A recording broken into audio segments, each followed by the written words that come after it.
Hi, this is Thomas Schultz.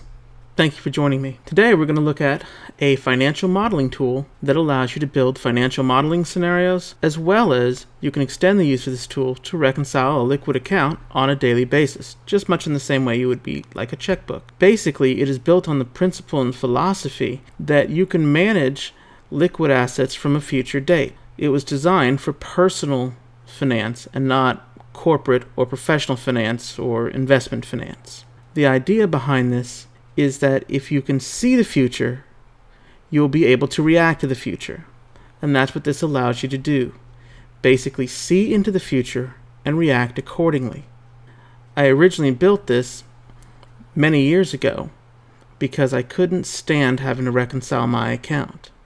And then I thought to myself, I've spent all these years using business intelligence, so why not make something accessible for myself? When I did that, this tool is a result of those efforts. I hope you enjoy it, and I'm going to run through it kind of quickly, but it'll give you the overview. At the bottom, there's a link that if you wish, you can download it and play with it yourself. So let's get started.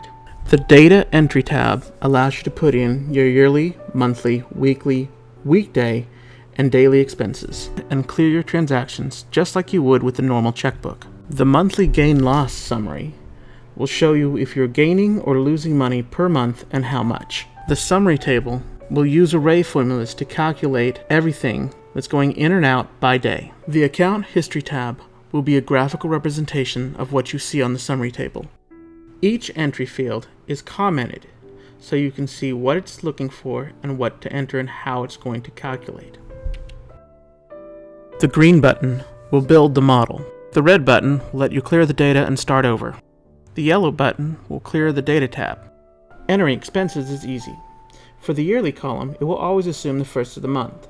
For the monthly column, it will always be rolling for that day that you choose. So if you choose the 15th, it will always be the 15th.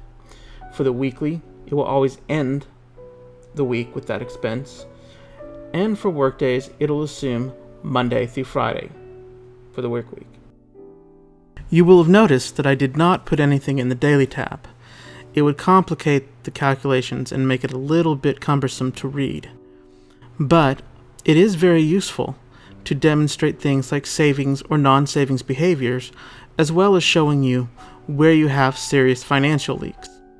A good example here would be bottled water.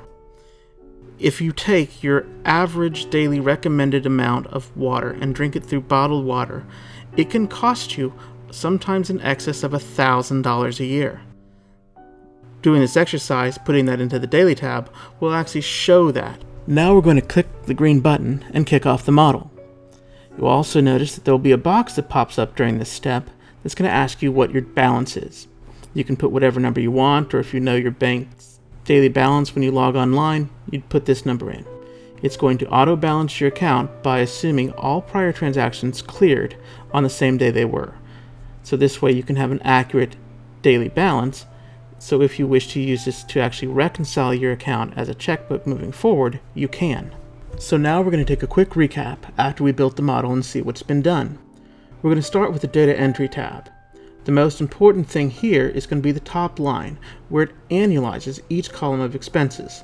This is valuable information as you move forward and look at the bigger picture of things. In the Data tab, you can see that the deposits or income are on your right, and on the left side is all of your debits that have been cleared and then highlighted in yellow where they still have not been reconciled. The monthly gain loss shows what's going in and out and shows the net gain per month. In the summary tab, the current date will always be highlighted yellow. It also shows the summary calculations from the array formulas from all of the information on the data tab. Finally, the account history graph will give you a representation of what you saw in the summary table. The yellow line is where it stops reconciling from the auto balancing. This works just like a checkbook. Just key the date in, the description, and the amount, and you'll clear it the same way. Now that we've added data, you can see where it's changed here. We're going to clear the data much in the same way as we added it. On the right side, we can see where it gets cleared. This tool has been successfully used by many people. Over the years, it has helped people avoid financial bankruptcy. It has also given people substantially more discretionary income. The reason for this is it allows them to see the future. And when you can see the future, you can react to the future. It also makes savings behavior a more tangible reality. It shows you that if you cut something out, you can see actual realized savings. If I ask someone, say, hey, if you buy this $6 lunch today, how does it affect you 6 months from now? Most people can't do that math in their head. What this tool does is it makes that kind of thinking accessible, and as a result, it allows you to realize better savings behavior and better financial habits. One of the best pieces of feedback I've ever received from this tool came from a coworker of mine. I'd lent him this tool and I said, try it out and see if it helps you. A few months later, he came back to me and he said, thank you. I never thought I'd see this kind of day, but I'm in a situation now where myself and my family, we really don't want for anything anymore, and we actually always have plenty of money. It was a very good illustration of how being able to see the future allows you to prepare for it and react for it accordingly so that you can control your future. Well, that concludes today's presentation. Hopefully you've enjoyed it. My name is Thomas Schultz, and you can reach me at budgetarycasualty@gmail.com. Thank you.